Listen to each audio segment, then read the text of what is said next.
뉴스를 알아보는 미국 뉴스 브리핑입니다. 먼저 워싱턴 포스트입니다. 법무부 장관 지명자 메릭 갈랜드 판사에 대해 오늘과 내일 이틀 동안에 걸쳐 연방상원에서 인사청문회가 열립니다.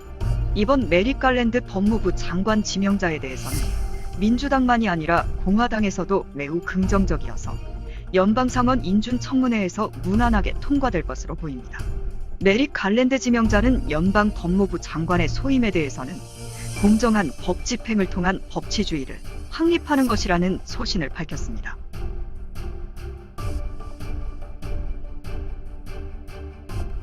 미국의 선거 개표기 회사인 도미니언이 지난 대선에서 개표 조작, 음모론을 제기했던 베개업체인 마이필로 최고 경영자를 상대로 13억 불 상당의 명예훼손 소송을 제기했습니다. 그는 팔로워가 약 50만 명에 달하는 자신의 개인 트위터 계정 및 회사 계정을 이용해 대선 당시 광범위한 유권자 사기가 있었다는 근거 없는 주장을 퍼뜨렸었습니다. 미국에서 신종 코로나 바이러스로 인한 사망자 수가 50만 명을 육박하는 것으로 드러났습니다. 신문은 미국의 코로나 누적 사망자가 제1, 2차 세계대전과 베트남 전쟁에 전사자를 합한 것보다 더 많은 미국인이 코로나 바이러스로 목숨을 잃었고 50만 명이라는 인명 손실은 전례가 없는 수준이라고 전했습니다.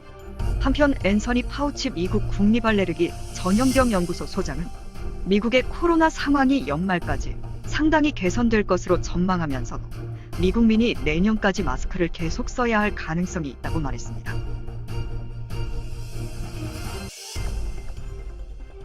요즘 팬데믹 상황에서 아시안을 대상으로 하는 증오 범죄가 급증하고 있습니다. 이런 인종 혐오 범죄 뒤에는 코로나 사태와 같은 위기 상황에서 아시아인을 희생양으로 삼으려는 행태가 있다는 분석입니다. 그러나 일부 이들 사건은 인종 혐오 범죄로 다뤄지지 않고 있다고 언론은 지적했습니다. 인종 혐오 범죄가 잇따르자 미 연방의회 의원들은 청문회를 열어 제도적 차원에서 해결하겠다는 방침을 세웠습니다.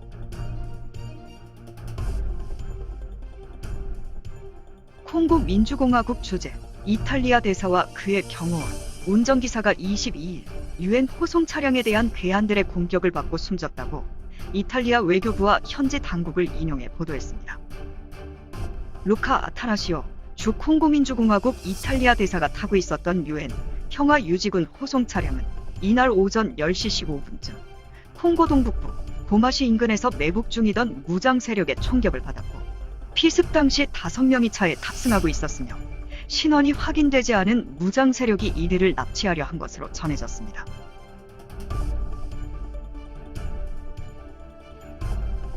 뉴욕타임즈입니다. 미국 연방대법원이 도널드 트럼프 전 대통령에게 탈세 혐의에 관한 세금 환급 자료를 검찰에 제출하라고 명령했습니다.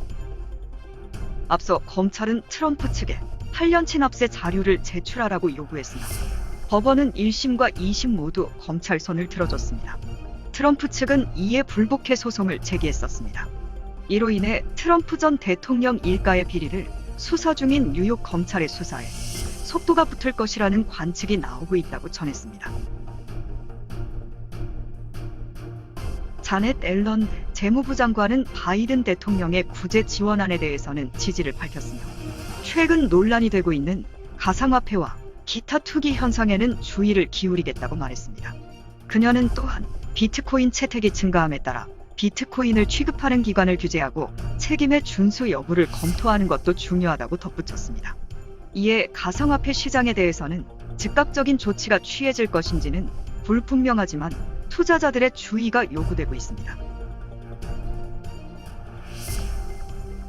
앤드루 쿠오모 뉴욕 주지사가 코로나 팬데믹이 한창일 때 요양원 거주자들의 사망자 수를 고의로 축소했는지에 대한 논란이 일고 있는 가운데 2022년 뉴욕 주지사의 쿠오모가 재출마할 경우 이번 사건이 그의 주지사 재선에 상당한 영향을 미칠 것이란 전망에 따라 몇몇 공화당 쪽 사람들은 쿠오모에게 사임할 것을 요구하고 있습니다. 올 연말 미국 우주 탐사 기업인 스페이스X가 계획하고 억만장자 제러드 아이잭먼이 이끌 예정인 민간 우주 여행에 탑승할 4명의 승무원 중 1명이 선정됐는데 세인트주 어린이 병원에 근무하는 여성이라고 합니다. 그녀는 과거 암을 극복한 여성으로 가장 나이가 어린 우주인이 될 것이라고 합니다. 그 외 소식입니다.